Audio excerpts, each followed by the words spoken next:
ಪ್ರಧಾನಿ ನರೇಂದ್ರ ಮೋದಿ ಮತ್ತು ರಷ್ಯಾ ಅಧ್ಯಕ್ಷ ವ್ಲಾಡಿಮಿರ್ ಪುಟಿನ್ ನಡುವೆ ನಡೆದ ಉನ್ನತ ಮಟ್ಟದ ಮಾತುಕತೆಯಲ್ಲಿ 2030ರವರೆಗೆ ಸಮಗ್ರ ಆರ್ಥಿಕ ಸಹಕಾರ ಯೋಜನೆ ಅಂತಿಮಗೊಂಡಿದೆ.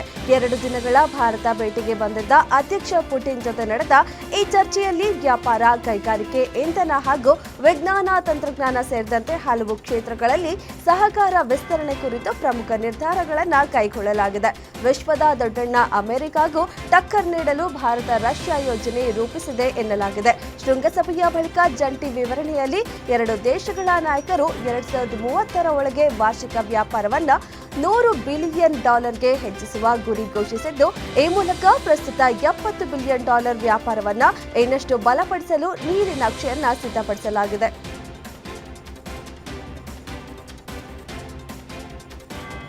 ಭಾರತ ರಷ್ಯಾ ನಡುವಿನ ಈ ಗಟ್ಟಿ ಸಂಬಂಧಕ್ಕೆ ಗಾಂಧೀಜಿ ತೋರಿಸಿದ ಅಹಿಂಸಾ ಮಾರ್ಗವೇ ಸ್ಫೂರ್ತಿ ಎಂದು ರಷ್ಯಾ ಅಧ್ಯಕ್ಷ ಪುಟಿನ್ ಅವರು ರಾಜಘಾಟ್ನಲ್ಲಿರುವ ಸಂದರ್ಶಕರ ಪುಸ್ತಕದಲ್ಲಿ ಬರೆದಿದ್ದಾರೆ. ಶಾಂತಿ, ಅಭಿವೃದ್ಧಿಗಾಗಿ ಗಾಂಧಿ ತೋರಿಸಿದ ಮಾರ್ಗವು ಭವಿಷ್ಯದ ಪೀಳಿಗೆಗೆ ಸ್ಫೂರ್ತಿ ನೀಡುತ್ತದೆ ಎಂದಿದ್ದಾರೆ. ತಮ್ಮ ಜೀವನವನ್ನೇ ಭಾರತದ ಸ್ವಾತಂತ್ರ್ಯ ಹೋರಾಟಕ್ಕೆ ಮುಡಿಪಾಗಿಟ್ಟಿದ್ದ ಗಾಂಧೀಜಿ ಅಹಿಂಸೆಯ ಸಂಕೇತವಾಗಿ ಮಾರ್ಪಟ್ಟಿದ್ದಾರೆ ಎಂದು ಪುಟಿನ್ ಬರೆದಿದ್ದಾರೆ.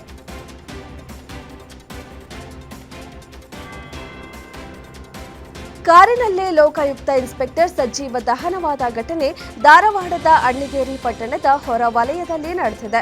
ಡಿವೈಡರ್ಗೆ ಡಿಕ್ಕಿ ಹೊಡೆದು ಕಾರು ದಗದಗನೆ ಹೊತ್ತಿ ಉರಿದಿದೆ. ಕಾರಿನಲ್ಲಿದ್ದ ಹಾವೇರಿ ಲೋಕಾಯುಕ್ತ ಇನ್ಸ್ಪೆಕ್ಟರ್ ಸಾಲಿಮಠ ಸಾವನ್ನಪ್ಪಿದ್ದಾರೆ.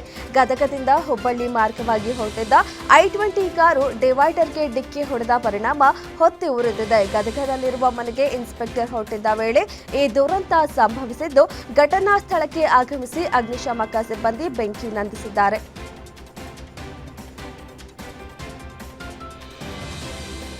ಮಹೇಶ್ ಶೆಟ್ಟಿ ತಿಮರೋಡಿಗೆ ಮತ್ತೆ ಬಿಗ್ ಶಾಕ್ ಎದುರಾಗಿದೆ. ಪುತ್ತೂರು ಎಸಿ ಸ್ಟೆಲ್ಲಾ ವರ್ಗೀಸ್ ಅವರು ತಿಮರೋಡಿಗೆ ಮತ್ತೆ ಗಡೀಪಾರು ನೋಟಿಸ್ ನೀಡಿದ್ದು, ನಿಮ್ಮನ್ನ ಯಾಕೆ ಗಡೀಪಾರು ಮಾಡಬಾರದು ಎಂದು ಕಾರಣ ಕೇಳಿದ್ದಾರೆ. ಡಿಸೆಂಬರ್ 8ರಂದು ವಿಚಾರಣೆಗೆ ಹಾಜರಾಗುವಂತೆ ಸೂಚನೆ ನೀಡಿದ್ದಾರೆ. ಈ ಹಿಂದೆ ಪುತ್ತೂರು ಎಸಿ ಗಡೀಪಾರು ಆದೇಶವನ್ನ ನೀಡಿ ಮಾನ್ವಿ ತಾಲೂಕಿಗೆ ಗಡೀಪಾರು ಮಾಡಲಾಗಿತ್ತು. ಆಗ ತಿಮರೋಡಿ ಮೊದಲ ಗಡೀಪಾರನ್ನ ಹೈಕೋರ್ಟ್ನಲ್ಲಿ ತಡೆ ತಂದಿದ್ರು.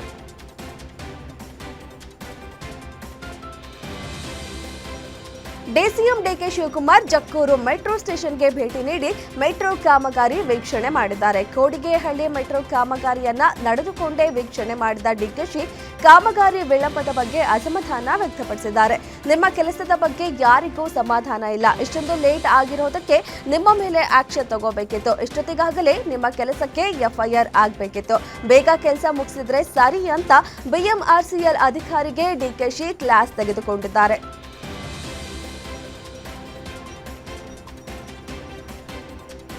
ನ್ಯಾಷನಲ್ ಹೆರಾಲ್ಡ್ ಪ್ರಕರಣ ಮತ್ತೆ ಮುನ್ನೆಲೆಗೆ ಬಂದಿದೆ. ಈಗಾಗಲೇ ಈ ಪ್ರಕರಣದಲ್ಲಿ ದೆಹಲಿ ಪೊಲೀಸರು ಹಿರಿಯ ಕಾಂಗ್ರೆಸ್ ನಾಯಕರಾದ ಸೋನಿಯಾ ಗಾಂಧಿ, ರಾಹುಲ್ ಗಾಂಧಿ ಹಾಗೂ ಇತರ ಹಲವಾರು ಪ್ರಮುಖ ವ್ಯಕ್ತಿಗಳ ವಿರುದ್ಧ ಹೊಸ FIR ದಾಖಲಿಸಿಕೊಂಡಿದ್ದಾರೆ. ಇದರ ಬೆನ್ನಲ್ಲೇ ಇದೀಗ ಡಿಸಿಎಂ ಡಿಕೆ ಶಿವಕುಮಾರ್ ಹಾಗೂ ಸಹೋದರ ಡಿಕೆ ಸುರೇಶ್ ಅವರಿಗೆ ಆರ್ಥಿಕ ಅಪರಾಧ ವಿಭಾಗದಿಂದ ನೋಟಿಸ್ ನೀಡಲಾಗಿದೆ. ಡಿಸೆಂಬರ್ 19ರ ಒಳಗೆ ದೆಹಲಿಗೆ ವಿಚಾರಣೆಗೆ ಹಾಜರಾಗುವಂತೆ ಪೊಲೀಸರು ಸೂಚಿಸಿದ್ದಾರೆ. 500ಕ್ಕೂ ಹೆಚ್ಚು ಇಂಡಿಗೋ ವಿಮಾನ ಸೇವೆಗಳು ರದ್ದಾಗಿದ್ದು, ದೇಶೀಯ ವಿಮಾನ ಟಿಕೆಟ್ಗಳ ಬೆಲೆಯಲ್ಲಿ ಭಾರಿ ಏರಿಕೆಯಾಗಿದೆ. ದೆಹಲಿ ಲಂಡನ್ಗೆ ಟಿಕೆಟ್ ಬೆಲೆ 25,000 ಆಗಿದ್ರೆ, ದೆಹಲಿಯಿಂದ ಕೊಚ್ಚಿಗೆ ಟಿಕೆಟ್ ದರವನ್ನು 40,000ಕ್ಕೆ ಹೆಚ್ಚಿಸಲಾಗಿದೆ. ಸಾಮಾನ್ಯ ಟಿಕೆಟ್ ದರ 5 ರಿಂದ 10,000 ಇರ್ತದೆ. ದೆಹಲಿ ಮುಂಬೈ ಟಿಕೆಟ್ ಬೆಲೆ 40,452ಕ್ಕೆ ಏರಿಕೆ ಮಾಡಿದೆ. ತುರ್ತಾಗಿ ಪ್ರಯಾಣಿಸಬೇಕಾದ ಪ್ರಯಾಣಿಕರು ಒದ್ದಾಡುವಂತಾಗಿದೆ. ಟಿಕೆಟ್ ಬೆಲೆ ಹೆಚ್ಚಿಸದಂತೆ ಸರ್ಕಾರ ಆದೇಶ ಹೊರಡಿಸಿದೆ.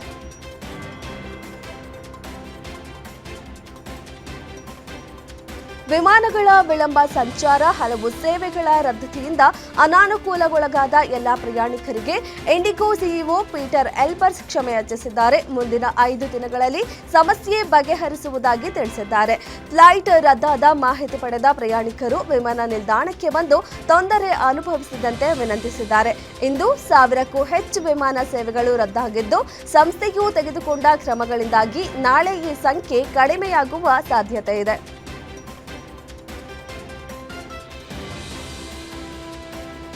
ಇಂಡಿಗೋದಿಂದ ಆಗ್ತಿರೋ ಅನಾಹುತಗಳು ಒಂದೆರಡಲ್ಲ. ತಂದೆಯ ಅಸ್ಥಿಯನ್ನ ಹರಿದ್ವಾರಕ್ಕೆ ತೆಗೆದುಕೊಂಡು ಹೋಗಲಾಗದೆ ಮಗಳು Devanahalli ಏರ್ಪೋರ್ಟ್ನಲ್ಲಿ ಕಣ್ಣೀರಾಕಿದ್ದಾರೆ.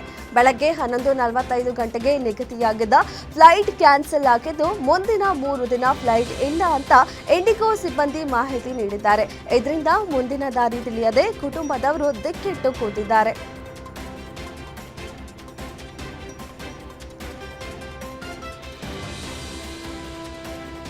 Ayyappa ಮಾಲಾಧಾರಿಗಳಿಗೂ IndiGo flight cancel ಬಿಸಿ ತಟ್ಟಿದೆ. ಆಂಧ್ರದ ನೆಲಗೊಂಡ ಮೂಲದಿಂದ ಬೆಂಗಳೂರಿಗೆ ಬಂದಿದ್ದ ಮಾಲಾಧಾರಿಗಳು ಕೇರಳದ ಕೊಚ್ಚಿನ್ ಏರ್ಪೋರ್ಟ್ಗೆ ಹೋಗಬೇಕಿತ್ತು. ಆದರೆ ಇಂಡಿಗೋ ಫ್ಲೈಟ್ ಕ್ಯಾನ್ಸಲ್ ಆಗಿದ್ರಿಂದ ಅಯ್ಯಪ್ಪ ಮಾಲಾಧಾರಿಗಳು ರೊಚ್ಚಿಗೆದ್ದಿದ್ರು. ನಮ್ಗಾದ ಅವ್ಯವಸ್ಥೆಯನ್ನ ಕೇಂದ್ರ ಸರ್ಕಾರ ಹಾಗೂ ಕೇರಳ ಸಹಕಾರ ಗಮನಿಸಬೇಕು. ಹಾಗೆ ಅಯ್ಯಪ್ಪ ಸ್ವಾಮಿ ದರ್ಶನಕ್ಕೆ ಕೇರಳ ಸರ್ಕಾರ ಅವಕಾಶ ಮಾಡಿಕೊಡ್ಬೇಕು ಅಂತ ಆಗ್ರಹಿಸಿದ್ದಾರೆ.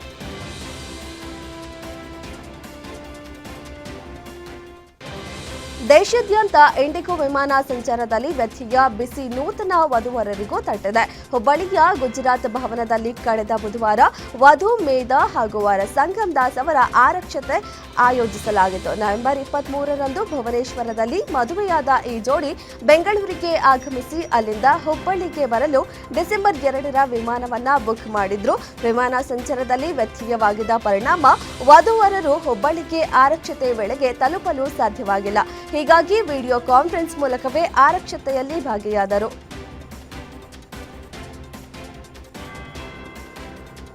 ಬಿಜೆಪಿ ರಾಷ್ಟ್ರಾಧ್ಯಕ್ಷ ಸ್ಥಾನಕ್ಕೆ ಹಲವರ ಹೆಸರು ಕೇಳಿ ಬರ್ತಿದ್ದು, ಕೇಂದ್ರ ಸಚಿವ ಪ್ರಹ್ಲಾದ್ ಜೋಶಿ ಹೆಸರು ಇದೀಗ ಸೇರ್ಪಡೆಗೊಂಡಿದೆ.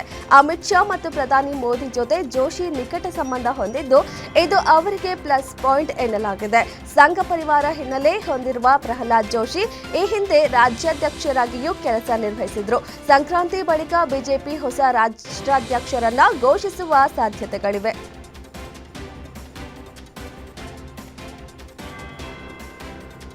ಶಾಲಾ ಮಕ್ಕಳಿಗೆ ಪಠ್ಯದ ಮೂಲಕ ಭಗವದ್ಗೀತೆ ಬೋಧಿಸಲು ಕೇಂದ್ರ ಸಚಿವ ಎಚ್.ಡಿ. ಕುಮಾರಸ್ವಾಮಿ ಕೇಂದ್ರ ಶಿಕ್ಷಣ ಸಚಿವ ಧರ್ಮೇಂದ್ರ ಪ್ರಧಾನ್ಗೆ ಪತ್ರ ಬರೆದಿದ್ದಾರೆ. ಮೌಲ್ಯಾಧಾರಿತ ಶಿಕ್ಷಣಕ್ಕೆ ಒತ್ತು ನೀಡುವ ನಿಟ್ಟಿನಲ್ಲಿ ಭಗವದ್ಗೀತೆ ಬೋಧನೆ ಅತ್ಯಗತ್ಯವಾಗಿದೆ. ಕಾಲಾತೀತ ಮೌಲ್ಯಗಳು ನೈತಿಕ ಶಕ್ತಿಯು ಎನ್ಇಪಿ ಅಡಿಯಲ್ಲಿ ಮೌಲ್ಯಾಧಾರಿತ ಶಿಕ್ಷಣವನ್ನು ಉತ್ಕೃಷ್ಟಗೊಳಿಸುತ್ತದೆ. ವಿದ್ಯಾರ್ಥಿ ದೆಸೆಯಿಂದಲೇ ಉತ್ತಮ ಪ್ರಜೆಗಳಾಗಿ ಜಾಗತಿಕವಾಗಿ ಶ್ರೇಷ್ಠರಾಗಲು ಇದು ಪ್ರೇರಣೆ ನೀಡುತ್ತದೆ ಎಂದಿದ್ದಾರೆ.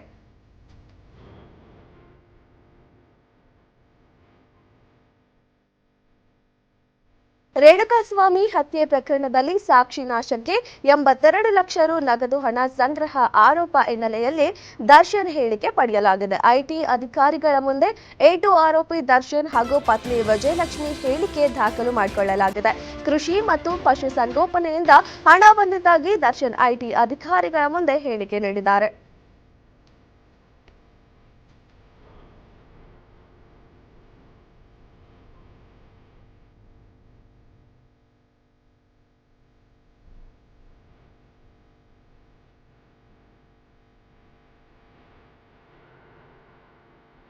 ಪಾನ್ ಮಸಾಲಾಗಳ ಮೇಲೆ ಸೆಸ್ ವಿಧಿಸುವ ಮಸೂದೆಗೆ ಲೋಕಸಭೆ ಅನುಮೋದನೆ ನೀಡಿದೆ. ಆರೋಗ್ಯ ಭದ್ರತೆ ರಾಷ್ಟ್ರೀಯ ಭದ್ರತಾ ಸೆಸ್ ಮಸೂದೆ 2025 ಮೂಲಕ ಪಾನ್ ಮಸಾಲ ತಯಾರಿಕೆಯಲ್ಲಿ ಬಳಸುವ ಯಂತ್ರಗಳು ಪ್ರಕ್ರಿಯೆಗಳ ಮೇಲೆ ಸೆಸ್ ವಿಧಿಸಲಾಗುತ್ತದೆ.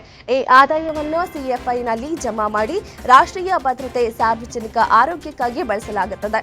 ಸದ್ಯಕ್ಕೆ ಪಾನ್ ಮಸಾಲಾಗಳ ಮೇಲೆ ಮಾತ್ರ ಸೆಸ್ ಇದೆ. ಅಗತ್ಯವಿದ್ದರೆ ಇದನ್ನು ಇತರ ಉತ್ಪನ್ನಗಳಿಗೂ ವಿಸ್ತರಿಸಲಾಗುವುದು ಅಂತ ಸರ್ಕಾರ ಹೇಳಿದೆ.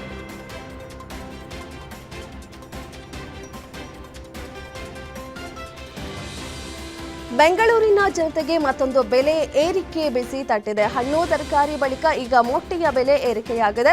ಕ್ರಿಸ್ಮಸ್ ಹೊಸ ವರ್ಷದ ಮುನ್ನವೇ ಬೆಂಗಳೂರಿನಲ್ಲಿ ಕೋಳಿ ಮೊಟ್ಟೆಗೆ ಬೇಡಿಕೆ ಹೆಚ್ಚಾಗಿದೆ. ಪ್ರತಿನಿತ್ಯ ಬೆಂಗಳೂರಿನಲ್ಲಿ 1.10 ಕೋಟಿ ಮೊಟ್ಟೆಗಳಿಗೆ ಬೇಡಿಕೆ ಇದೆ. ಆದರೆ 30 ರಿಂದ 40 ಲಕ್ಷ ಮೊಟ್ಟೆಗಳ ಕೊರತೆ ಎದುರಾಗಿದೆ. ಹೀಗಾಗಿ ಬೆಂಗಳೂರಿನಲ್ಲಿ ₹5 ಇದ್ದ ಮೊಟ್ಟೆ ಬೆಲೆ ಈಗ 7 ರಿಂದ 8 ರುಗೆ ತಲುಪಿದೆ. ಇನ್ನು ಬಾಯ್ಲರ್ ಕೋಳಿ ಬೆಲೆ ಕೂಡ ಕೆಜಿಗೆ 150 ರಿಂದ 170ಕ್ಕೆ ಏರಿಕೆಯಾಗಿದೆ.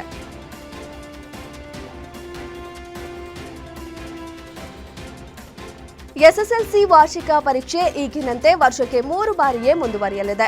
ಅದನ್ನ 2 ಬಾರಿಗೆ ಇಳಿಸುವ ಯಾವುದೇ ಪ್ರಸ್ತಾಪ ಸರ್ಕಾರದ ಮುಂದೆ ಇಲ್ಲ ಎಂದು ಶಾಲಾ ಶಿಕ್ಷಣ ಸಚಿವ ಮಧು ಬಂಗಾರಪ್ಪ ಕ್ಲಾರಿಟಿ ನೀಡಿದ್ದಾರೆ. ಶಿವಮೊಗ್ಗದಲ್ಲಿ ಮಾತನಾಡಿದ ಸಚಿವರು, ಎಸ್ಎಸ್ಎಲ್ಸಿ ಪರೀಕ್ಷೆಗಳ ಸಂಖ್ಯೆಯನ್ನ 2 ಬಾರಿಗೆ ಇಳಿಸಲಾಗುತ್ತದೆ ಎಂಬ ಸುದ್ದಿ ಹರಿದಾಡ್ತಿದೆ. ಆದರೆ ಅದು ಸುಳ್ಳು ಸುದ್ದಿ. ಎಸ್ಎಸ್ಎಲ್ಸಿ ವಾರ್ಷಿಕ ಪರೀಕ್ಷೆ ವರ್ಷಕ್ಕೆ 3 ಬಾರಿಯೇ ಇರಲಿದೆ. ಯಾವುದೇ ಗೊಂದಲ ಬೇಡ ಎಂದಿದ್ದಾರೆ.